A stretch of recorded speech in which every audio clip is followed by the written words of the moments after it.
It was a beautiful sunny day. We were walking down a very steep hill. We climbed over boulders. We brushed past tree branches. I turned back to my mate and said, "Are you sure we're going in the right way?" He's like, "Yep, just keep going forward." The path I usually take started to converge with where we've come from. So everything started to feel a bit more familiar. There was one thing that was standing out though. In the distance, we could hear a small sound, a beat, a rhythm even. We look at each other. Is that music? Like, bro, I think that's music. So now we're walking, but we're marching. We got a bounce in our step. We take the bend, enter Blue Lake. DJ deck perfectly situated. There's beautiful women, beautiful people. Some people are dancing. Some people are chilling. Some people are swimming. I'm like, I am home right now. I've made it. I had to find out who organized this event, and that has led me to you, Rohan Parmer. Welcome to Not Your Thoughts, man. Thanks, big fella. Appreciate that. That intro was spectacular. Did not know where it was going, but you nailed that. The suspense. Yeah, it really was. I'm like, where is this going? Well, that Awesome, is exactly how it played out, man. Me and a friend, and we just landed.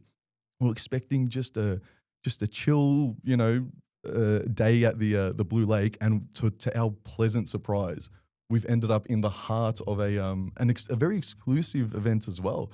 Tell me about that, man. How did that even? I guess I'm curious. How did you get to there, and where are we going from there? What is your journey, Rohan?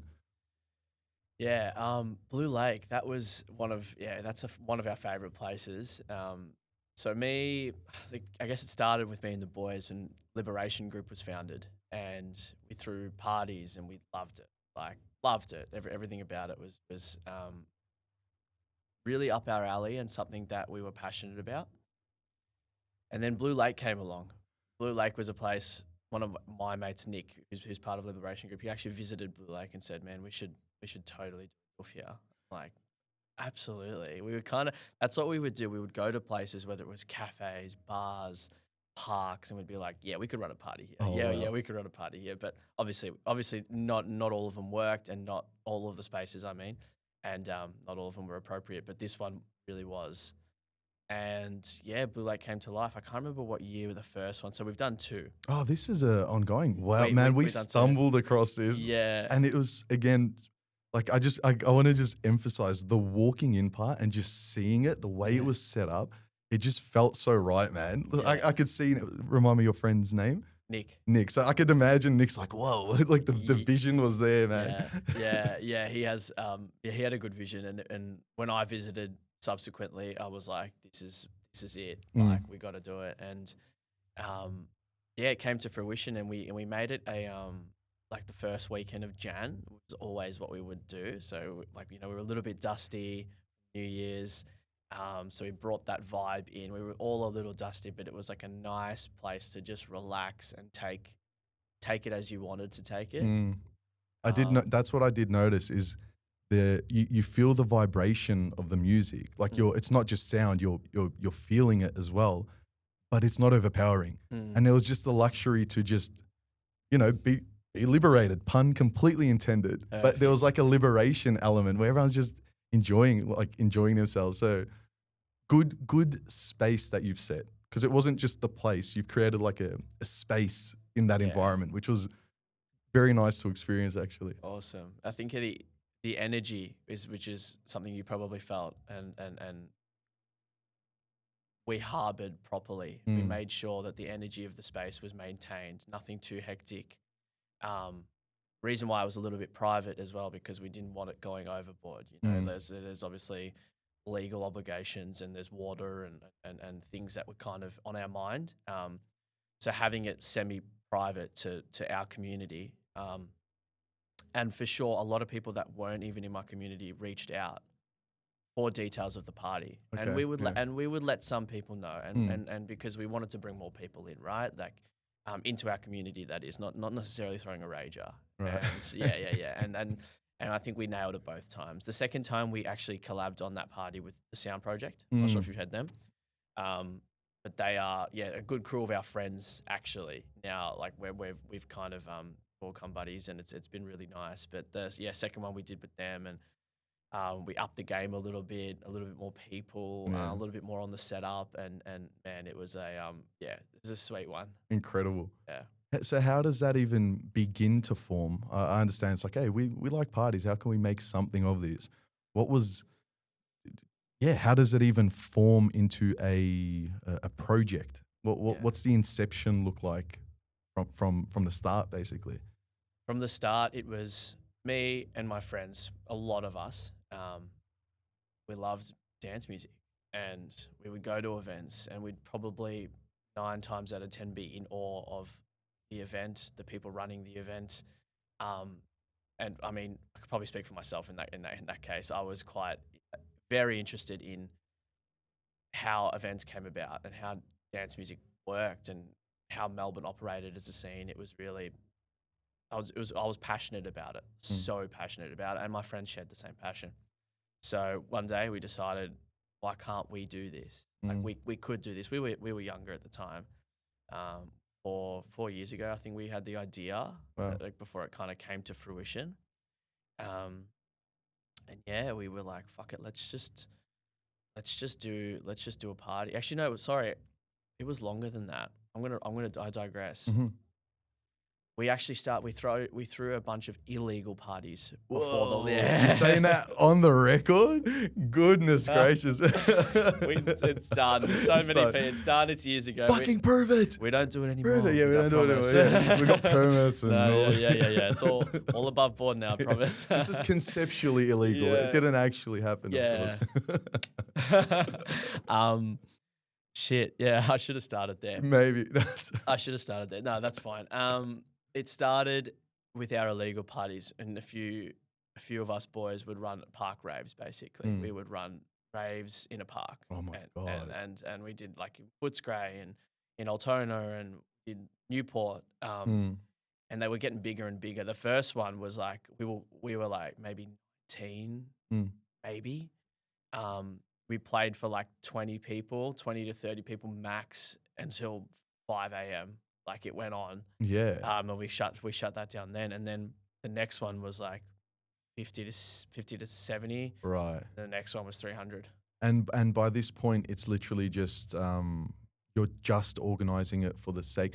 So, and I am curious about the monetary elements as well. Yeah. Or just because any creative project in general, it's not so linear. The financial element of it as well. By that point, yeah, have you made a business out of it, or is it just people just rocking up and you're building a base first at this point? Yeah. So when we were doing the park raves, there was no money in it for us. Right. We were doing it just for the love. We would fork out money for speaker hires, tables, lighting. We would hire almost everything. We didn't have much. We had decks and some headphones, and that was it. Like that's where it started. And once we realized we actually enjoyed bringing people together for a dance, after several of these raves, we were like, let's do this legally. Let's do this legit. Let's do this. Are you getting nervous when I say legal? No, I was joking, but it's just so funny that was like a part of the conversation. Yeah. It's like, it really hey was. boys, should we make this legal? Yeah. We were like, we could do this at a venue, man. We could sell some tickets, and then in our head, money we could maybe make. Like we were pretty naive at the time. We're like, we can make some good money doing this. Let's give it a crack. Yeah.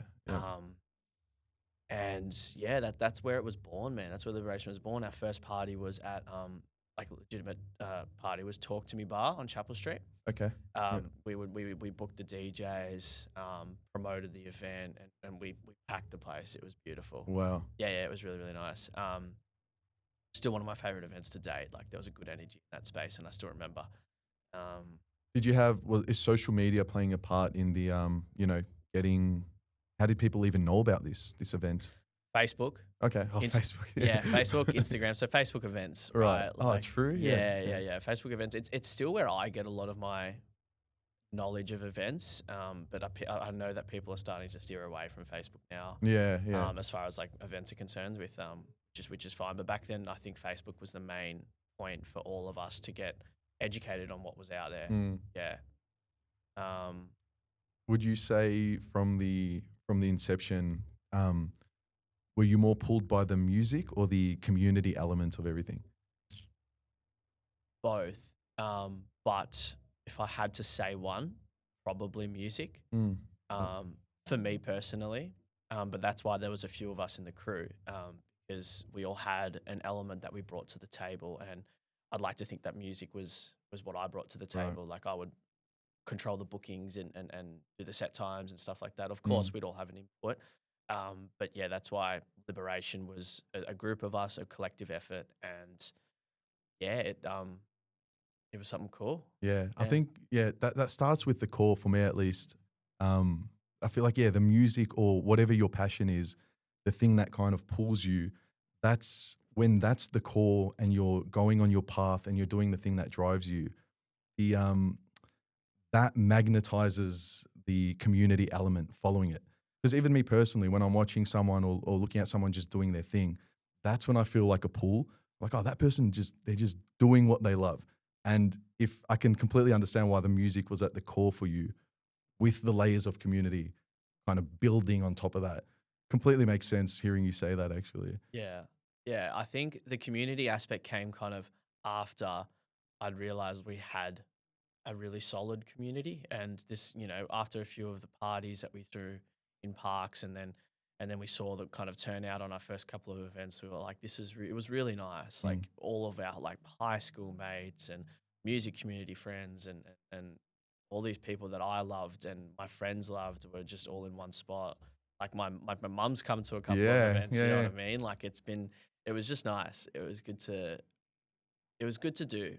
Mm. Um, yeah, it It's was so nice. hard now these days as well it's almost like uh an excuse or a reason to do something as well.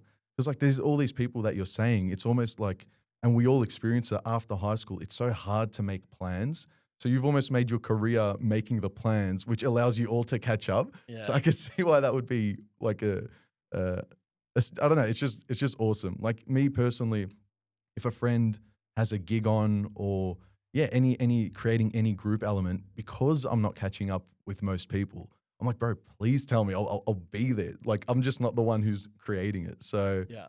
you've kind of you've hit not hit the nail on the head, but you found the niche. It's good. It's good. So how long have you said 4 years total you've been doing ish? Yeah, I mean, if you include the park ones, it's been 10 years. Yeah. Wow. Probably. Yeah, 10 years in like for doing events in some form. Mm. Um, but I want to preface this that it's not my main career. Okay. Yeah, I'm actually a tradesman as well. Right. On the Okay. side. Yeah, so I Yeah. work Yeah. full time as a tradesman, and Mm. parties and stuff has kind of been on the side, and it's just been a bit of a hobby, a passion project, Mm. if you will. Mm. And yeah, so just wanted to let you know No, that. that's interesting. Yeah. But what was the question? Sorry. Well, no, I'm just flowing. That I Yeah. guess this is all the little. It's not specifically a question, but Yeah. these are all the pieces that kind of make Rowan up until this point. Yeah. What do you do? What trade are you doing? I'm in construction as well. Yeah, I'm a heating, ventilation, air conditioning mechanic. Okay, there you I go. work in HVAC, Yeah, nice. commercial. So it's like normally big building sort of stuff Yeah. as well. Like you as well. Yeah. I'm on the I'm the bad. I work for a builder, so I'm just Oh the yeah. bad guy all the time. Yeah. So I think I'm a cool like manager, but I think but probably not to the boys. But Yeah. like, oh, this dog, what's he gonna complain about now? I'm like, I'm always like, guys, I'm sorry. They pay me to Yeah. complain. Like, this is what I have to do. Yeah. So- I think if you're a manager, there's a fine line between being, and you get this also when you're working, like doing some work in the industry. There's a fine line with being a mate and also getting a job done. Like you have to kind of work both. I think. Yeah, it's really a balance because 100%. Because if you get too comfortable, but I think everyone knows there's shit to get done, and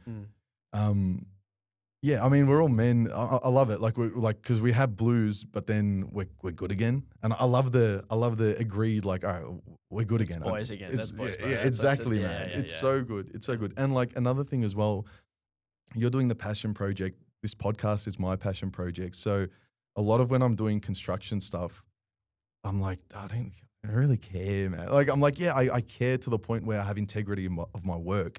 and we need to do things with high quality and there's a program and money and blah, blah, blah. But I'm like, I don't really care. Yeah, I understand. Until I'm in this space, this is my creative kind of place this is the outlet basically. Yeah. Yeah. So, I can see that. I can see yeah, that. yeah. It's fun for sure. I'm assuming, hoping, you want to go full creative mode, right? You want to, Yeah, man. Well, it's between kind of my job at the moment, which I actually don't mind. It's actually quite nice to have something that's a little bit separate. I've heard from a lot of people in the industry and kind of reading online and listening to big musicians talk online. A lot of them say when your creative project becomes your main source of income, it takes away the creativity, so the love for it goes. And there's a lot of that narrative out there. So I do try to ensure that there are other aspects of my life that are separate. right. Like I love music; it's the best thing for me. Makes me the happiest. But I think it only makes me happy because there's a contrast. Do you know what I'm saying? Yeah, yeah. I mean, yeah. I think because there's a contrast, it makes me happier. That makes complete sense. So I think if for my future between my artist brand, so playing, producing, performing, and Thick as Thieves, which we'll talk about in a second, but having being hired there, and maybe running events as well. There's several aspects of the industry that I'm involved in that I love, and I'm so keen to watch them grow over the next 5-10 years. So who knows where I'll be? That's awesome. Yeah. I'm not putting any pin on the map or a date yet. I'm working on enjoying the process. Yeah. Yeah. Working on actually just enjoying it step by step. Don't get me wrong, I'm goal driven, but goals change, man. Yeah. They change, and I've changed over the last 5 years, so that's probably going to happen again over the next 5. You'd hope it happens again Yeah. over the next 5 years. And I feel similar in my life. I feel whether it's career or podcast or whatever it is that I'm working on, I find myself, my personal analogy is I always feel like I've put myself on a train and I've chosen somewhat what train I want to sit on. But then I'm just going and I'm just sitting on the train. Like I'm not physically walking. I'm like on this train now and seeing the direction what I see along the way, essentially. I feel, very similar with that. And the creative thing as well, I think, is when it becomes money, you have a clientele, there's expectations. There's now, to me, the big one is deadlines.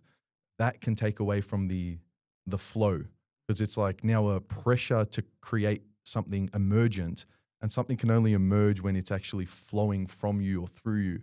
How do you? Yeah, no, it's an interesting point. Is that something you've thought about? Or what do these people even on YouTube say? How do they wrestle with that tension of creativity, but now it's a job/chore? Is there a solution to it? I think from what I understand, they also still have other aspects of their life, Okay. regardless, even though the music is their main source of income. And to be fair, I've probably listened to most of the bigger artists that are kind of doing well. So they're at a point now where they could play like, they don't need to be playing so many gigs for their yearly income. You know what I mean? Like some of these guys, like I listened to it was a podcast or a video by Patrice Baumel, and he was just talking about himself and how he creates, and like I gathered inspiration from what he was saying, and I have a good buddy, his name's Mike, and I've been his mate for the last year, maybe year and a half, and I've seen from that last year and a half to where he is now, he's just quit his main job and he's going full into music. Man. So in a way, I've been along for the journey and seeing how he's progressed and how he's changed. First-hand struggles, basically. Yeah, and yeah.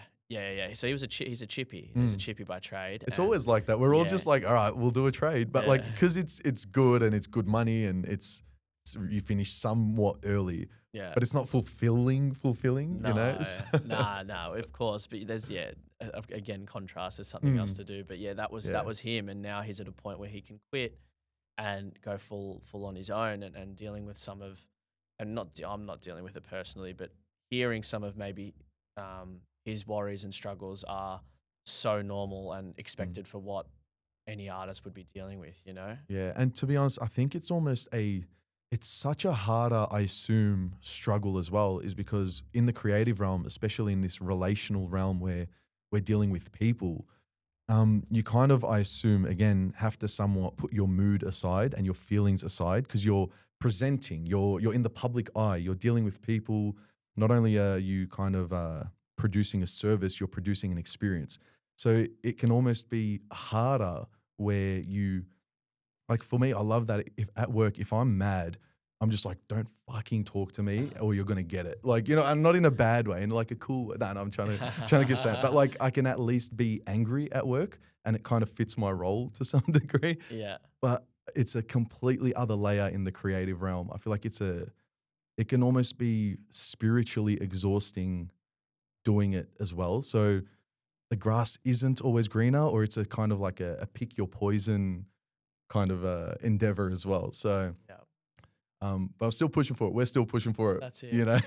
Yeah. I think that poison tastes a little bit sweeter. So give me I that. think so too, mate. Yeah, I think so too. I have been dealing with basically what you've said over the past kind of 2 to 3 years. I've noticed where my emotions are, and I think I'm just becoming more emotionally aware as I grow up, or grow older, Mm, and being in a space where you have to deal with people all the time, put on a smile. That can be exhausting, even mm, when you're not feeling it. You know, you're not feeling like smiling or you're not feeling like performing, but you've got a gig to play. yeah. Um, so that can be exhausting, and things that have helped me is what I'm doing when I'm not in that space, just to make sure I can show up more often. Okay. Exercise, good sleep, Mm, um, just good routines, yeah. surrounded with good energy and good people. If you do all these things, getting like simple things like sunlight daily, makes me feel better for longer, Mm, and then I'm able to show up a little bit more. I noticed when I wasn't looking after myself as well as I could have, I'd show up less at gigs and I'd be out in amongst my community and I wouldn't have much to give, and mm, um, which is fine sometimes, but not always. yeah. And playing more often, you really need to look after yourself to kind of give your best to that scene. Yeah. Um, It's like doesn't always work though, but yeah. I mean, that's there's just always going to be sometimes, right? yeah. Yeah. That's just life Yeah. in general, isn't it? I feel like, um, there's some philosopher. I don't know. I'm gonna say Schopenhauer. I don't even know who that is. I'm just gonna pretend I know what I'm talking about. But Schopenhauer. yeah, something like that. Heidenberg, something. But Nice one. he introduces people as like hello fellow sufferer. And I love that idea so much because we Yeah. can all just relate at some baseline, just the human experience. We're all like, yes, I love life and I'm grateful, but there's like just a suffering element of humanity at its core. 100%. You know? 100%. So I love that so much. But Yeah, man. all to more to your point of, yeah, we really just have to build a respectful relationship with ourselves, and that's the only way you're ever going to be able to show up for anyone. I think that's like a very good sign of, not to Andrew Tate it, but like I think that's true masculinity as well. Yeah. It's kind of that, yeah, having that ability for order and keeping your word and being responsible basically in what you're doing. And yeah, that's what the job needs, which is also a good thing. Like if what your job needs of you is for you to look after yourself, you kind of know you're on the right path, you know? I completely agree. Agree. You can get caught in a trap in the music industry, being around the party scene so much. And don't get me wrong, I've been caught in the trap and only realizing maybe a year after that I was caught in a trap. Okay. Yeah. But I came to that conclusion of what you just said, that Yeah. if you I'm in an industry where you have to look after yourself. So I do it now. Yeah. Yeah. Whereas I haven't in the past. So When you say trap, I do want to dive in a bit more. we can dive into it. Yeah. Is that yeah. a rough moment, or was it more of an escapism? You were escaping a bit more into the music. To be honest, I wasn't. The thing is, it was an unconscious doing. I was just doing and doing too much, and realized when I was burnt out, unhappy, and honestly not making it anywhere. like I was kind of like a triple threat. I'm like, what's going on, man? Like I'm in the scene, I'm doing shit, I'm doing my best to add to the scene, but things weren't going anywhere. So this is from the as from the background as well. You're talking not that you were partying too hard. You mean even from the side that you're on now still, you felt like you were. It was probably prior. It was probably like maybe first, just before Liberation was born. Probably when I was just breaking into the music scene and just playing clubs. Yeah, Okay. it was kind of then. Now I still make mistakes here and there. Don't get me wrong, but I was definitely partying way too much. Right. Still now. Yeah, I know. But like, No. But I mean, it was probably too overwhelming from 18 to say 21. Okay. Yeah. I would say it was probably a little bit. I could have toned it down. I could have definitely toned it down. Now I've set myself boundaries. I'm able to set those boundaries. I'm able to drive out to gigs now and just be sober. And that for me is key, because I don't want to miss the gigs because I love the music. Yeah. But I just don't want to have to do anything naughty every time. Yeah, I'm not there. I am not there. Yeah. I'm just like, because I guess because I go less as well. Yeah.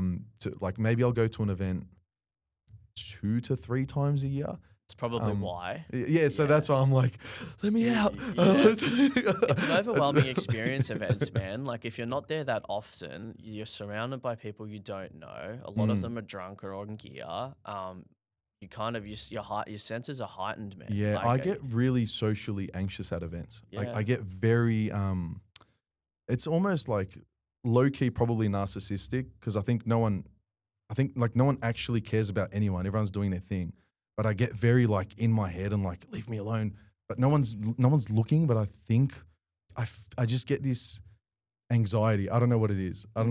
Especially at like just in general. I feel like at events, I can never be too in it. I always have to be maybe about 3/4 back, where it's like you're in it enough to be surrounded, but like I want full arms distance. I don't want to be touched anywhere. Yeah. So I love events, but my personal little rant is I find myself getting super anxious at events as well. Yeah. Almost as well because, and this is a thing I also love about it, it's like a double-edged sword, is at an event, you create a space where like everyone's civil, but you don't need to act overly civilized, if that makes sense. Like it's almost a bit more primal and you kind of get to do what you want. It's like its own little society of an event. I love that. But for that same reason, I find myself going, I need order. This is chaos. This is so much happening. Like, I don't know what's happening. And I find myself freaking out a bit. Hence also why I need to drink or do whatnot to just kind of actually start enjoying it, which is bad, but that's me right now. I think my first thoughts on that is maybe you're not going to the right events. Okay. Because I still find that now at certain places I go to with certain crowds, certain atmospheres, when you find the place that makes you feel comfortable or the group of people that make you feel comfortable, that helps me grow into a space where now I can be sober in most cases and just be okay. It wasn't always like that. But once I started finding people, places, events that really harmonized with who I am, it was easy. It became easy, man. And I think consistency was also a key, like going a lot helped. Because I would play with it, you know what I mean? Right, like I would go in, all right, I'll give myself the chance to be sober the whole time, but I won't be upset with myself if I go the other way. Beautiful. Yeah. And then at least you don't have too much of an expectation on yourself. There's not so much pressure. And then by the end of the event, I'm still sober, and I'm like, okay, cool. That's beautiful. That was good. You know what that's I mean? meditative, because and I don't do it much, so I won't pretend I do, but even in a like meditative state, if you set a rule or a boundary, I think the child within is going to try rebel against the authority, even if you're now your own authority. 100%. So if you're like, no, bad, I'm like, fuck you. So as you've done, you're kind of like, hey, this is probably not ideal, but you know, if you do it, it's okay. I Yeah. could see why that would allow the child or yourself to kind of do what you initially wanted, which is such a paradox in itself. But Setting those limits for me was just, I want to break him, and I just broke him. Like Yeah. subconsciously, I would say, I'm not doing something today. mm, That worked way less than, this is what I'm planning to do. mm, But if it goes the other way, I don't mind. yeah, That's, I don't know, it was maybe being easier on myself, less pressure, and I didn't break. yeah, that's Maybe beautiful. that's how I feel with it now, and I still do it today. And I just kind of, have a focus on looking after myself more. Because if you want us to last long in this industry, you have to. Yeah, You can't every time, man. It taxes yourself, like. and you get to come with a level of like, obviously you could be professional and still have fun and get on it, but even like when I saw you at the event, that slightly removed, not removed, sorry, but like you could tell you were the, I don't know, I'm trying to word it so that it's accurate, but like when I met you, I could tell you organized the event, if that makes sense, in a positive way. So I could see why over time there's that image as well of like, and correct me if I'm wrong, but yeah, just if it's happening so often, you can't always be in it. No. That would take it out. Yeah, Yeah. it would. And when running events, I normally keep a lid on it for the most part. Normally. No. And sometimes it doesn't go that way. But you just have to, like, if something happens, someone hurts themselves, Yeah. DJ maybe doesn't show up, or something breaks that we've built, you know what I mean? You have Right. to be there. Like, which one did you go to? Did you go to the more recent one where the sound stopped? No, I Yeah. think, bro, I think we had left by And it that point. happened, I yeah. swear, I'm not even Yeah. joking, because it just went dead, and we're like, "Ooh, okay, let's keep going." Yeah, our equipment overheated. We blew a sub. Everything all things went Oh, wrong. no. Yeah. God damn. Yeah, because it was hot, man. It was scorcher, It was yeah. hot. Like we did it on a day that was just almost too hot to do. We almost pulled it. Yeah. And we're like, nah, fuck it, we're gonna do it. Like, we still did it, but our equipment suffered. Oh no. But in that tone, that's why it's always better to just be on it a little bit, especially Yeah. if you're in charge. Well, yeah, in terms Yeah. of like reliability, I think Yeah, that's probably yeah. the word. You have to be reliable. Yeah. You have to be. You and me and all the boys. Most of us would just be. There'd be a few like designated guys that were like sober. So like Right. because we'd have to have some drivers, right? Yeah. And then a few that just had to keep a lid on it for the most, and that kind of swapped over over each event, and it worked Within reason. within reason, man. Within reason. But yeah, something I gotta touch on as well. I think so with Liberation Group, we're now at a point where we probably aren't going to be doing too much more. Okay. Me and all the boys, we've got a few different things going on, different passions. So we're kind of at a point now where Liberation, it still stands, but we're not going to be throwing many events, if any, for the foreseeable future anymore. Oh. Yeah. So it's not a bad thing. We may still keep a Blue Lake involved, and we may still do a few like collab events with people that we really aspire to do stuff with. But for now, we're kind of, Liberation Group's become a bit of a holiday fund, I think. Oh wow. Yeah. So we're not going to liquidate anything or cancel. Like, we don't know what's on the horizon, but yeah, it's a step back on that front, Right.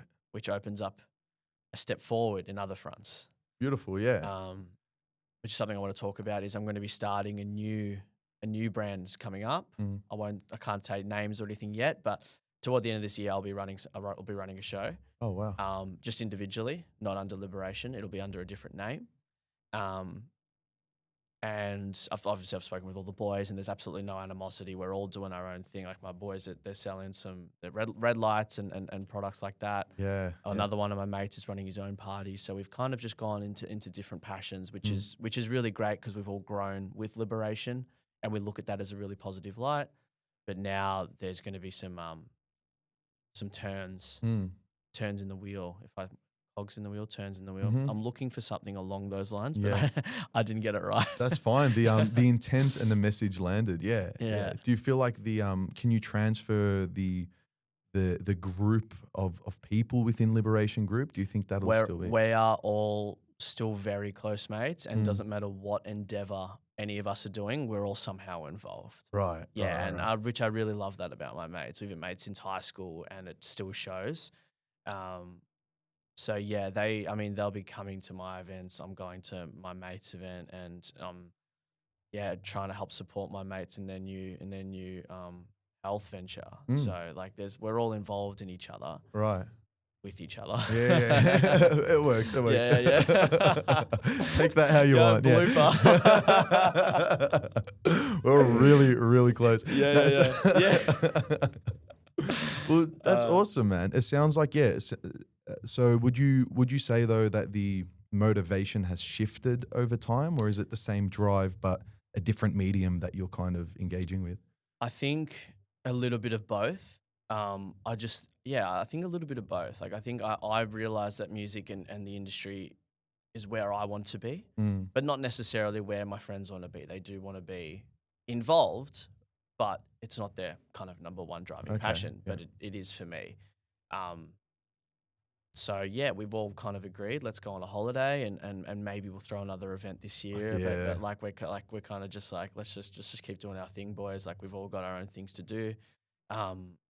So yeah, That's so mature, man. Because I think of course that actually this is a relationship. All interactions are a form of a relationship. Most relationships, I assume, break down where that communication that you guys have had doesn't happen, and there's like a natural inclination to diverge, but the setting forces you together, and that creates this tension of, we don't know, do we want to split? I think I want to split. Now I'm forced into someone else's dream, and like it creates this a negative kind of space, basically. Yeah. I think it's awesome that you've had the conversation. You're like, all right, this is what we're doing. These are our pathways. By being mature about it, you can actually now move forward together, as opposed to just kind of, pull each other in the wrong way, basically. Yeah. Yeah. Running events, man, it's difficult. Mm. And it was really difficult, and it was time consuming, and I think I wouldn't say it put pressure on us as a crew, but it was just a lot to do as on top of having our other passions. So yeah, we did have a mature conversation, and it went really well, and yeah, Beautiful. that's where we're at. So I'll start my own thing soon. On top of working with Thick as Thieves, and still do my own artist stuff, and that's kind of my 3 goals at the moment. And health, that's a huge one as well. Kind of like the main facets of life that I've been working on. Incredible. Yeah. That's good. In that, did you, or currently do, experience, has there ever been any creative boundaries because of the people, because of clients? Is that something you've had to experience, where you've wanted to do something but felt, no, we can't, from a creative perspective, for a certain reason, or it's been pretty free reign for the most part? Good question. I think we mostly did what we wanted and what we could, but there are limiting factors with being in venues in Melbourne. When I say Melbourne, like I go to venues over in Europe, and it's a completely different atmosphere, vibe, and different things are allowed, whereas here, not so much. So maybe we did have some creative limitations, when we wanted to do things. We're like, oh, we can't, this won't work, we'd love to do this. Maybe if we had more money in our own space, we could do that. But our events they weren't making massive amounts of money. Okay. Like, it wasn't enough to progress us to that point where we could just be free with any of our decisions. We kind of still had limitations. Yeah. We just worked with what we could. Yeah. Yeah. It's got you here. Yeah, I mean, yeah. So you feel you're transitioning from it's a support network. It sounds both professionally and just spiritually as well. It is, yeah. You get, when you surround yourself with good people and with good energy, you give good things happen. I'm a real believer in karma, and or yeah, not less karma. I'm gonna say energy, Yeah. and putting out a good energy will give you good energy. Yeah. Like Yeah. I firmly believe that, Yeah. and that's how I believe I've gotten to where I am at this point, is giving a good energy where I could and being able to receive. Yeah, That makes sense. I fully believe that as well. Even from like just metaphysically, you're just, I feel like we're all somewhat reflections of each other. mm. We all kind of somewhat see ourselves in others. Like we're all just, if it makes complete sense that, yeah, if that's what's being put forward, it almost like it's contagious. I reckon all that type of stuff is contagious. I think energy gets a bad rep. Just saying the word can sound too abstract or absurd even. But like we literally have kinetic energy, where everything is energy. Why would it not make sense that if that's what you're putting forward, it comes back to you like that? I wholeheartedly agree. Mm. Yeah, man. Are there certain hardships or struggles that people would be surprised to know about? Like, is there certain things in the background that people wouldn't expect to hear, or it'd be? I feel like you've touched on quite a bit of it already, to be honest. I mean, I have. But yeah, any curveballs that you think people would be surprised to know, or it's uh,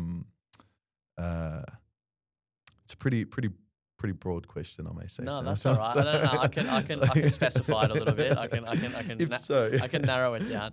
Yeah. Any surprise curveballs in the industry? Yeah.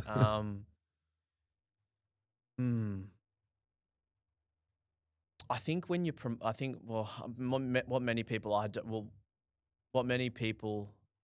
don't think know about running events is the promotion aspect and the costs. That's not something I was aware of and slowly became aware of as we were doing it. But yeah, the costs were more than I expected. Fuck. Yeah, fuck indeed. And the income wasn't necessarily reflective of what we thought we could make. Interesting, yeah. Yeah, so that was a bit of a curveball, and I think we're finding a lot of people are figuring that out, because you get collectives that are starting and within a year they stop. You get collectives that run one party, they don't keep going. We did a few years, and yeah, and I do think that is just where Melbourne and life is going. Things are costing more, but there's not necessarily more people going out and buying tickets to events. Yeah. Like that didn't increase. That's true. You know what I mean? But the prices for everything else increased. Yes. So that was, that was a bit of a struggle. With the full intention of creating drama right now, do you think do you think the size of your group affected the amount you had to, divide the profits? If it was a smaller group, do you feel like you would have actually benefited more from the profits? No, because we intentionally didn't take home profits. Everything went back to the business. Oh, wow. Yeah. Wow. But that could add pressure as well, because you just feels like you're not getting anything out of it. I know. That was a to and fro, and we as we were going on into the later parties, we were realizing, all right, let's get some money out of this. So we were, one of our boys was doing a lot of the social media stuff, so we'd actually pay him for his work. Yeah, okay. And make sure he got reimbursed. If some people had to stay a bit later, maybe they got reimbursed as well. Slabs. Yeah. Slab. That's where the construction comes in. Not quite. Although I'm sure a few of them would have taken that as payment. Yeah. So yeah, man, that was a struggle. And I had a conversation, and I can't remember who I had this conversation with, which is probably going to tell you that I might butcher this, but I really want to remember who it was with. But it was someone who's been around in the industry for a while, and they'd said to me that there are two eras of running parties: pre-COVID, post-COVID. Apparently, parties, which I don't know because I wasn't doing them. I was only doing non-profit ones. But pre-COVID, they were parties were booming. Right. People were out buying tickets. People were making money at events. Things didn't cost as much. So I do have a feeling if I was in that time, maybe I'd be putting a little bit more time and energy into events. Right now, thick as thieves, touring artists, it's a bit more stable. I'm not having to put money down. I'm now an organizer of parties, but on the back end, I help bring artists here. And that for me is at the moment more rewarding. But about the curveball question. No, that's still on track. But so, the curveball is mainly the costs, man. The costs now versus pre-COVID, I think it cooks a lot of people. Yeah. And I don't think people realize that. And I've realized that there are so many people starting and stopping events, and I'm slowly starting to catch on that they didn't realize it either. Right. And it kind of makes sense, or it seems to add up that, at this moment you're talking about of COVID, which, mind you, by the way, I don't know what my brain just says pre-COVID, post-COVID. That's the only metric I know now anymore. Like it's almost same. Yeah. 2019 to 2022. Is it? Was that COVID? I reckon. I just say, probably. I just think I just say pre-COVID. Yeah, that's all I got basically. Man, I might have butchered that, but I reckon it was like a good couple of years there. I couldn't tell you what the lockdowns were like. But there was. But as these events are going down, there's a boom in like virtual work and stay at home work and work from home work. So it makes sense but you can almost see that as these parties went down, we staying at home went up, and then we kind of just got complacent and we all just kind of don't go out as much anymore. And just keep it like that, basically. I definitely think I butchered those years, by the way, but what you were saying. I think you did, but I reckon I butchered them because it wasn't 3 years ago. I reckon it was 2020 to 2022. I reckon it was like a 2-year-ish stint. Maybe. Something like that. Should we look it up? No. Okay. Because I'll PTSD. COVID. I don't want a COVID talk because I fucking. Fair enough. I mean, obviously, everyone had a rough time. Yeah. But I became super resentful and angry. So okay. I changed after COVID. Yeah. All right. Well, we can digress. No, not in a bad way. But like just to kind of wrap that, so I don't sound like a psycho. But I became a lot more of a rebel, basically. Okay. And then kind of held on to my you can't make me do that mindset. So COVID played a part in anyway. Yeah. About your personality, I know we've got to meet you. How would you describe some of your personality traits? Are there words that you could assign to yourself? Oh, it's always weird talking about yourself, hey. But I guess I'd like to think I'm kind first and foremost. I'd like to say I'm confident in most cases.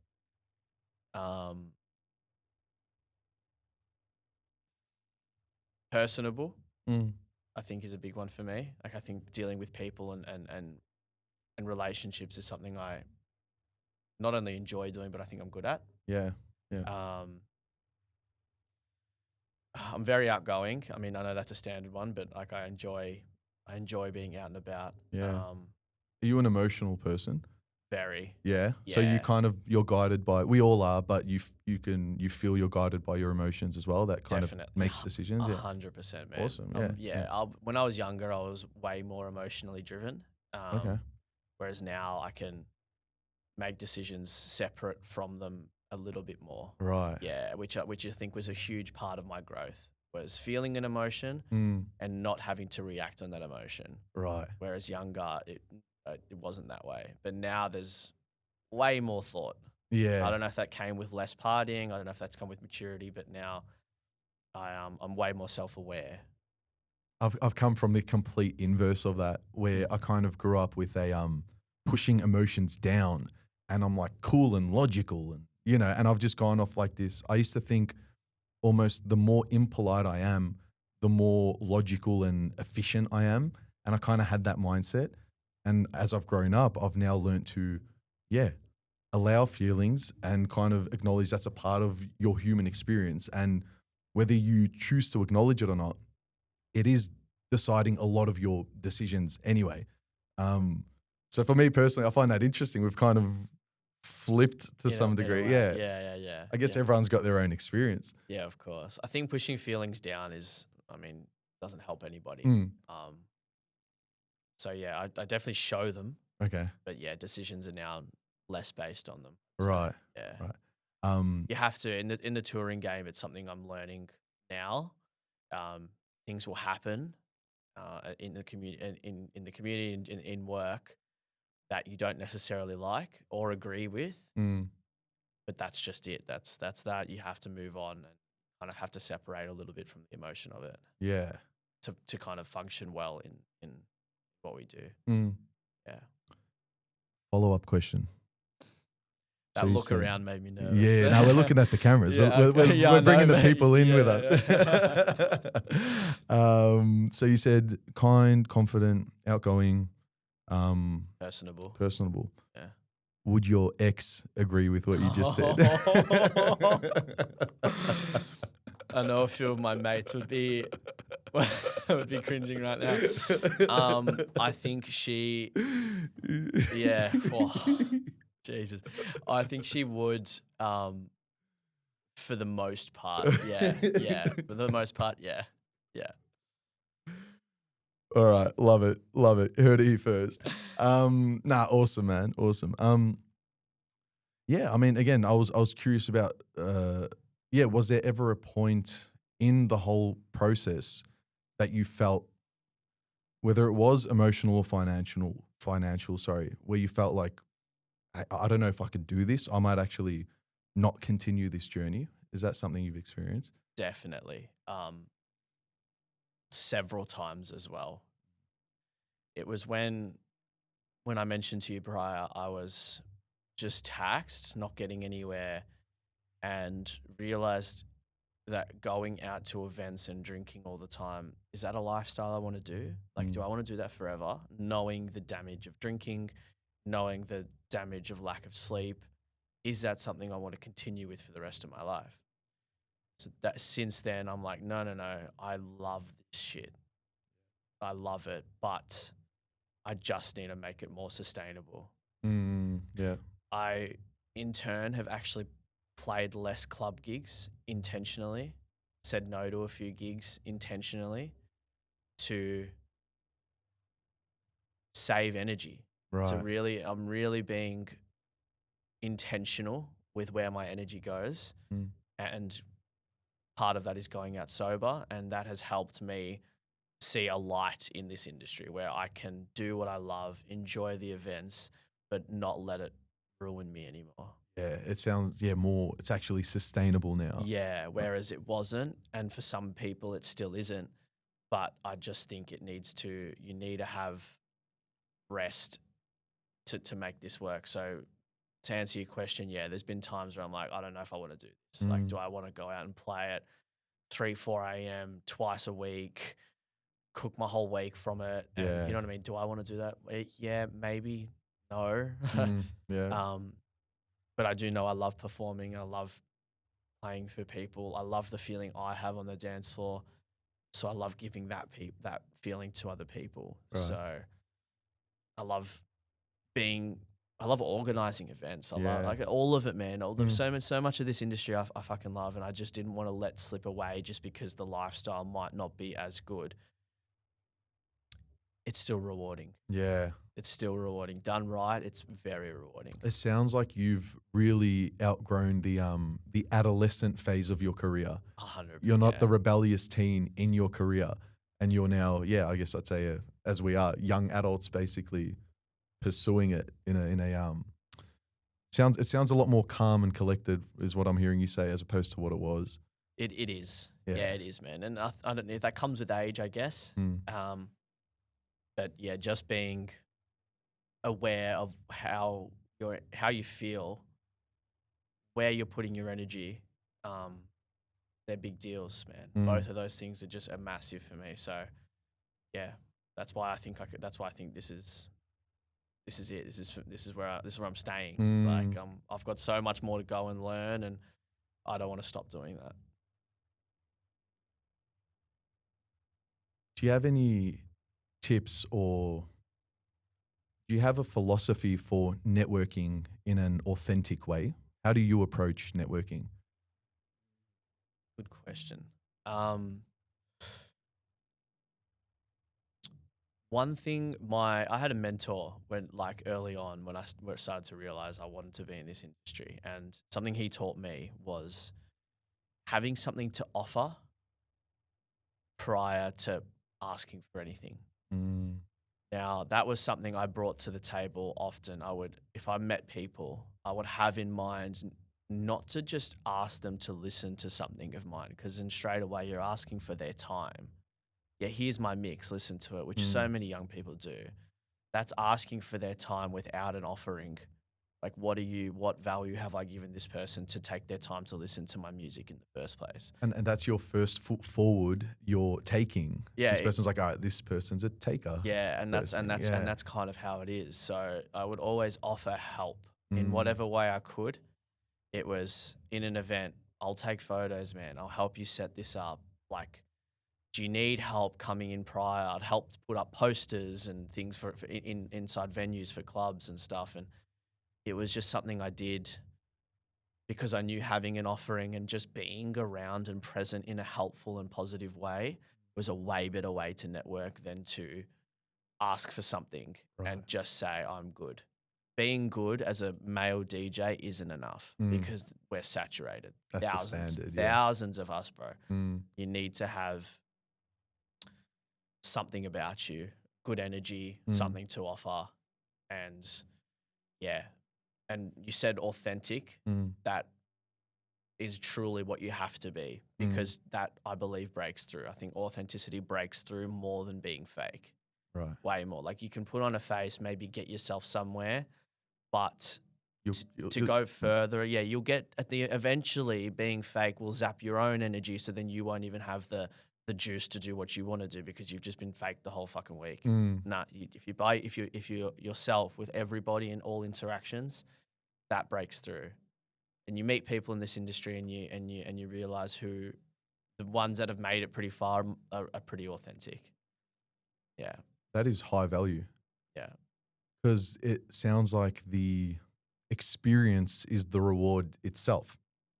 So when you've created that environment, then the bonuses are the benefits of the networking, essentially. That's it, man. And I think fakeness, people are going to crack, man. Like, you can only go so far, because we all, as good or as horrible as you are, we all want to be ourselves. And if by no fault of your own, or maybe your fault, you're just not the best person, that's going to show. And either you kind of adjust that internally, hey, how can I change to make myself more personable or worth being around? Or you'll put a facade on, and then you'll slip, and then you'll slip, and then you'll break through, and then you're not someone people want to be around. And then it's like, oh, why is everyone blah, blah, blah? As opposed to having, again, an authentic kind of honest approach to something.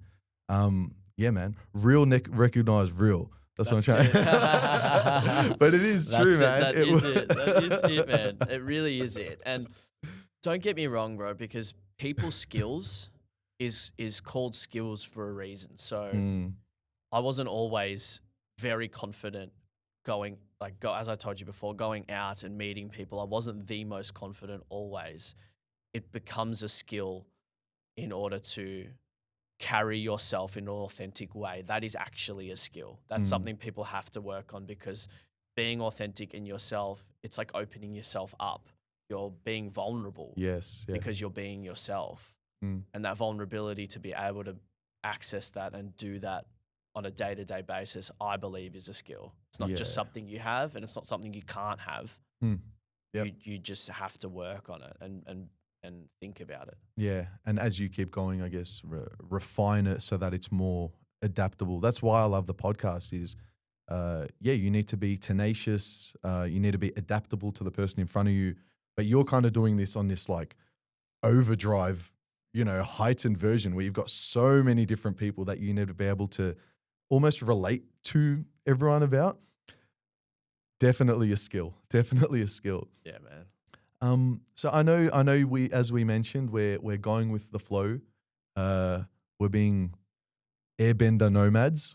Wherever the wind takes us, that's where we'll go. Nice, yeah. Slip it in there. We had a good chat about Avatar right Yeah. before this. I got real emotional about the live actions take on Azula. So 'cause she's probably one of my favorite characters ever. But great show overall. Great show overall. We'll leave that there. Yeah.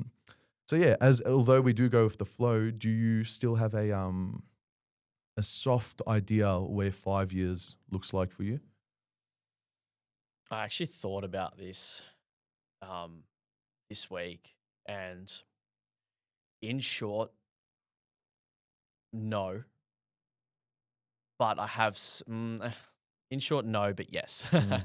I actually am really enjoying what's going on right now in my life, that I have been more present and just thinking more presently. Mm. And that's what the thought I came to this week was, all right, in 5 years, I could be here, I could be there, I could be there if I'm working on this, that, or that. Mm. But right now, I'm working on Thick as Thieves, I'm working on myself as a human being in health wise, and I'm working on my music and running events. That's getting me somewhere, Yeah. and I'm starting to focus less on the end point, or where that's going to lead me, and more what's happening now, because I think being present has brought me to be a better person. Yeah. Right. Which will hopefully, and hopefully get me to a point I want to be. Right. Which I don't know where that is yet, but it is. All I know is I love this industry, and I love working in it, and I love doing what I do in the industry, and it's fucking fun, man. Yeah. Like it's really fun. It doesn't feel like work when I'm doing it, and that's what I've heard a lot of people say is when you're doing something you love, it just doesn't feel like work, and it doesn't. Yeah. It's just it's what I like doing. So man, I'm just gonna focus on me now, focus on what I'm doing in this moment, and in 5 years' time, who knows what's gonna come. I never thought I'd be working for Thick as Thieves 5 years ago, bro. Like that is. So I couldn't have, even if I had a goal then, I'd be on a completely different path. Yeah. There's no chance that I can tell what I'm going to be doing in 5 years. There's zero chance. I love that idea of think I'm gonna butcher it. That's okay. It's all good, brother. Yeah. Safe space. Yeah, Safe I got space. you. But in terms of like a gratitude thought, think of the times you wished for what you have now. And there's a version of you that would wish for everything you have now. And in that moment where if you're feeling like life's rough, it's not like, hey, push the feeling down, shut up, don't complain, be happy. But it's a very good reminder of, wait, I am not only where I wanted to be, but so much further than that. To me, that's a good kind of grounding thought when I'm feeling a bit low or just need the reminder. I really like that one. I like that too. Yeah. Yeah. Because, I'm sure you feel the same, but for me, from 18 to 26, wouldn't have thought I'd be here. And you know what I mean? Like, so then you gotta look back and realize, all right, you've come a long way. Yeah. Comparison to other people, worst thing. Comparing to yourself, liberating. Yeah. Yeah. Is there, from an existential lens, is there advice you'd give to your younger self that you think he should hear? Good one. Hard one. Hard one. Yeah. Yeah. That's actually probably what I was meant to say. Fair enough. Just covered it. Oh man, I was a very different person when I was younger. So I'd probably say, look after yourself more. Carry yourself in a healthier manner, and stay more true to what you do love. Don't try and impress other people. Stay true to what I love. Yeah. Because that's what's brought me success. Whereas when I was younger, it was impressing other people was high up on the priority list. Yeah, which is hard not to do. It's but hard not to do, but yeah. it's self-deprecating. It was when I look at what it got me, Mm. not what it. Yeah, nothing. Yeah, and from a lot of what I've heard you say is it sounds like whether mental or physical or spiritual, it sounds like good health is a real big driving philosophy for you, which It's on my mind a lot now Yeah. because I've realized how well I function when I'm healthy, mm, and I really enjoy it. Like life becomes such a more enjoyable process for me. I'll have problems come across me, and now I can just be like, yes, sweet. Like, how am I going to deal with this? It's cool. Whereas yeah, if I'm not looking after myself, a problem comes across me. I'm like, fuck, how am I Yeah. going to deal with this? Fuck this, that shit. And I hate everything. yeah. And it's not a good feeling, man. But when you're on top of things and you can deal with life's issues in a really good way. Well, you've dealt with yourself Yeah, first oh. to deal with life now. Yeah. Awesome, man. I appreciate the time you've made, man. Thank you for coming out today, and thanks for being vulnerable, letting us into your journey and your story, man. I really appreciate it, dude. I felt comfortable walking in here, so it was you've done a good job. Thank you, thank you. I guess for Liberation Group or the team or the people, is there maybe a goodbye you might want to say, or a little final message for the people? I don't want to say goodbye, Okay, but I want to say thank you to everyone who's been a part of it so far in the journey. Whether there's more to come, I'm unsure. Right now, we have other things to focus on. Mm. Yeah. Perfect, man. Perfect. Rohan, appreciate your time. And yeah, I'm sure this isn't goodbye for us either, man. I'm sure, and I hope that we do cross paths again, man. Yeah. I hope so too. Bye-bye. Take care, brother.